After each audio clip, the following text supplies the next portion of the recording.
오늘 골로새서 성경 말씀에 보면은 아들은 보이지 않는 하나님의 형상이라고 합니다. 하나님의 아들이라고 하는 예수의 형상이 어떻습니까? 하나님의 아들인데 신민지 변방에 가장 천한 농민으로 오셨습니다. 그리고 수공업자의 아들입니다. 출생부터 말먹이 통해서 나실 수밖에 없는 기막힌 운명의 아기입니다. 보이지 않는 하나님의 형상은 그렇게 첫 세상을 맞이했습니다. 마리아는 온몸이 찢어지는 산고에 고통을 안고 말의 분비물들이 즐비하게 늘어져 있는 마구간 한쪽에서 몸을 풉니다. 누구의 아기인지 증명조차 할 수 없는 민망한 출산이기도 합니다. 아프고 춥고 서러운 데다 요셉의 눈치마저 볼 수밖에 없습니다. 또 요셉의 입장에서는 얼마나 안절부절했겠습니까? 찬바람 부는 겨울밤에 출산하는 부인을 그저 마구간에 몸을 풀게 하는 그 남편의 심정은 오죽하겠습니까?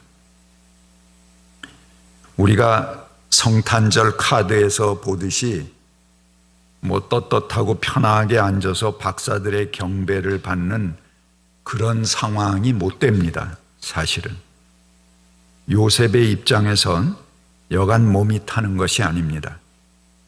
그 아이가 자신의 아이건 어느 누구의 자식이건 간에 사랑하는 여인이 몸을 푸는데 마구간으로 숨어 들어가서 아기를 낳게 한다는 것은 얼마나 미안하고 부절했겠는가 하는 생각을 해봅니다. 아마도 우리들은 대부분 그보다는 좀 나은 출생을 통해서 이 세상에 왔을 것입니다.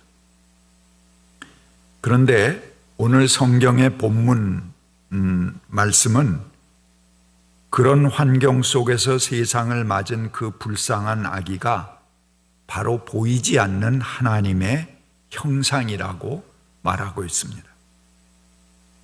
게다가 그분은 모든 피조물보다 먼저 나신 분이다, 그렇게 선언합니다.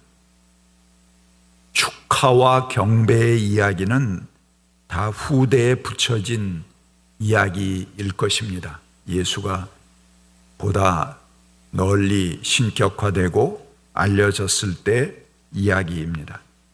그러나 그 현장의 상황으로 돌아가 보면은 그야말로 가난뱅이 아버지와 고통의 여인, 마음 불편하고 서럽고 아픈 출산이 그 현실의 이야기입니다.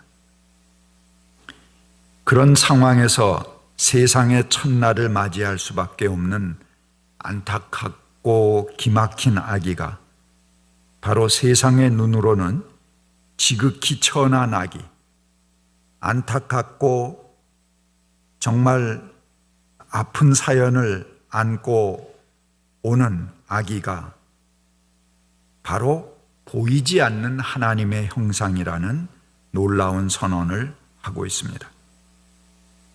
게다가 한 걸음 더 나가서 만물이 그분 안에서 창조되었다, 이런 선언을 합니다. 그 보잘것없는 아기, 가장 천한 출생으로 세상에 온 천덕꾸러기 안에 만물이 있고 그 만물이 거기서부터 시작되었고 만물이 그에게로 흘러간다, 목적이다, 그렇게 선언하고 있는 것입니다. 그 천한 아기의 생명과 인권, 거기서 비로소 만물이 생성된다는 세상 뒤집는 선언인 것입니다.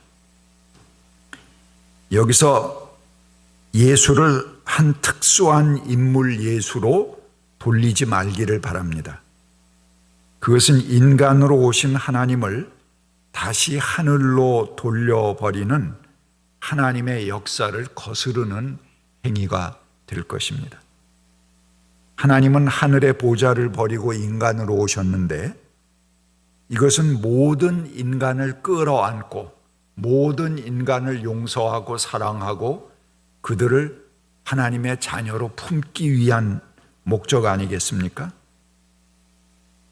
그런데 그 아기는 어떤 특별한 아기로 하늘에 한 사람만 띄워놓고 섬기게 된다면 그게 우상화죠. 그래서 이 땅에 오신 그 아기는 모든 인간이고 모든 생명을 대표하는 인격인 것입니다. 이것이 우리가 예수 그리스도로 인해서 갖게 되는 신인권, 생명권의 개념입니다. 예수님을 통해서 우리 비천한 인간을 이렇게까지 사랑하시고 높여주시는 그분의 사랑에 눈물이 날 지경입니다. 모든 것이 그로 말미암아 창조되었고 그를 위하여 창조되었고 그는 만물보다 먼저 계시고 만물은 그 안에 존속한다 라는 것이 가장 선한 아기, 그를 우리가 어떻게 보아야 하는가를 선언하고 있는 것입니다. 인간의 조건으로는 가장 형편없지만 여기 그 한 생명의 태어남이 인간의 권리의 출발점이고 우리가 이 세상 만나는 모든 생명, 살아있는 것들의 시작이고 목적이라는 그런 선언인 것입니다. 얼마나 위대한 인권 선언입니까? 지금 대림절을 맞이하는 대한민국은 진통 중에 있습니다. 그동안의 검찰, 언론, 법원이 주도해서 촛불 시민이 이룩한 권력을 흔드는 모습들을 우리는 보아왔습니다. 이제 그들의 촛불 뒤집기 쿠데타가 그 정점에 이르고 있습니다. 물론 촛불 시민들에게 위임을 받은 문재인 정부에 대해서 아쉬운 점이 많이 있습니다. 국민들이 힘을 실어 주었을 때 시원시원하게 개혁 조치들을 몰아붙이고 이렇게 잡스러운 것들이 끼어들 여유를 주지 말았어야 합니다. 그런데 주춤주춤하고 좌고우면하고 자신에게 위임된 그 역사의 방향을 제대로 잡지 못하는 사이에 그동안 기득권에 서서 자신의 권력을 향유하던 세력들이 일체 단합해서 지금 역사의 방향을 뒤트는 중대 기로에 서 있는 것입니다. 여기서 물러나면 대한민국의 개혁은 물 건너갑니다. 그 선두에 윤석열이 있습니다. 그가 총장이 되어 밀어붙인 일들을 보면 그의 성정이 어떠한지를 우리는 잘 알 수 있습니다. 만약 그의 계획이 성공한다면 우리는 이명박근혜 시대를 넘어서 아마 전두환 시대로 돌아가지 않을까, 저는 그런 우려를 합니다. 그의 탱크 같은 성정에다가 잘못된 역사 인식의 그 방향성이 결합한다면 대한민국은 역사에 없었던 불행한 시대를 맞이할 수도 있습니다. 지난 한 주간 위기의식을 느낀 종교인들이 나서고 있습니다. 시민사회도 함께 나서고 있습니다. 저를 비롯한 종교인 100인 성명이 있었고 그리고 각 종교별로 또 입장을 발표하기로 했습니다. 그래서 개신교는 검찰 개혁을 열망하는 그리스도인 선언의 서명을 지금 받고 있고, 아마 이 선언에서 정부와 여당은 중단 없는 검찰 개혁을 지속하기를, 그리고 검경 수사권 조정과 공수처장 임명 등 절차를 완수하기를, 검찰은 국민의 개혁 열망에 저항 없이 협력하기를, 비위 혐의가 제기된 윤석열 총장은 사퇴할 것을, 야당은 검찰 개혁을 방해하는 행위를 멈추기를, 언론들은 정확한 사실만을 보도하고 검찰을 비호하는 기사를 멈추기를 주문하고 있습니다. 우리 교우들도 상당수 이 서명에 참가하셨습니다. 또한 가톨릭은 가톨릭대로 선언을 내었는데, 오늘은 이웃 종교인 천주교 사제 수도자 1천인이 선언한 그 선언문 중에서 우리 같은 종교인으로 구절구절 함께 참여하는 마음을 담아서 여러분들에게 소개해 드리려고 합니다. 잠잠히 묻혀서 조용히 지낼수록 좋은 우리가 이렇게 나서게 되는 것은 국민의 엄중한 명령인 검찰 개혁이 좌초의 위기에 빠진 현실이 너무나도 안타깝기 때문입니다. 우리가 이 문제를 주목하는 것은 검찰이 그동안 힘없는 사람들의 생존과 운명을 쥐락펴락하면서 특권층의 비리와 범죄는 눈감아주므로 공정한 법 집행의 최대 걸림돌이 되어버렸기 때문입니다. 그런데도 검찰 개혁을 위한 일련의 조치들을 비웃거나 아예 노골적으로 방해하고 나서는 일들이 너무나 빈번해졌고, 그러다 보니 검찰 개혁을 공언하였으면서도 번번이 실패하고만 지난 민주정부들의 전철을 밟지는 않을지 걱정스러운 지경에 이르고 있습니다. 거기에는 검찰 자신의 책임이 가장 큽니다. 검찰이 검찰권의 독립수호를 외치고 있습니다만 자신들이 저지른 검찰권 남용의 역사를 깨닫지 못하고 있습니다. 한편으로는 사건을 조작해서 무고한 이들을 간첩으로 내몰고 멀쩡한 사람에게 죄를 뒤집어 씌워 인생을 망치게 만들었으며, 다른 한편으로는 자기 욕망을 위해 약자들을 괴롭혔던 강자들의 죄를 가려주고 치워주는 범죄의 세탁부 또는 청소부가 되었던 한국 검찰의 역사를 누가 부정할 수 있겠습니까? 검찰개혁은 검찰로 하여금 이와 같은 과거로부터 자유로워지고 더 이상 타락한 거래에 휘말리지 않도록 진정한 독립을 도우려는 일입니다. 수소와 기소에 관한 과도한 독점적 권한을 포기하지 않으려고 안간힘을 쓰는 모습도 우리에게는 어리석게만 보입니다. 통제되지 않은 무소불위의 권력은 검찰 자신을 위해서도 불행한 것입니다. 검찰 일부의 문제일 것입니다만 겉으로는 부패와 거악을 척결하겠다고 해놓고 뒤에서는 현직과 전관들의 서로의 이익을 챙겨주는 뒷거래는 이제 삼척동자도 다 아는 타락상입니다. 그동안 공익을 대변하기 위하여 일생을 헌신한 대다수의 검사들의 명예와 긍지를 회복하기 위해서도 검찰은 공직자 비리 수사처, 검경 수사권 분리 등의 개혁 조치를 받아들이기 바랍니다.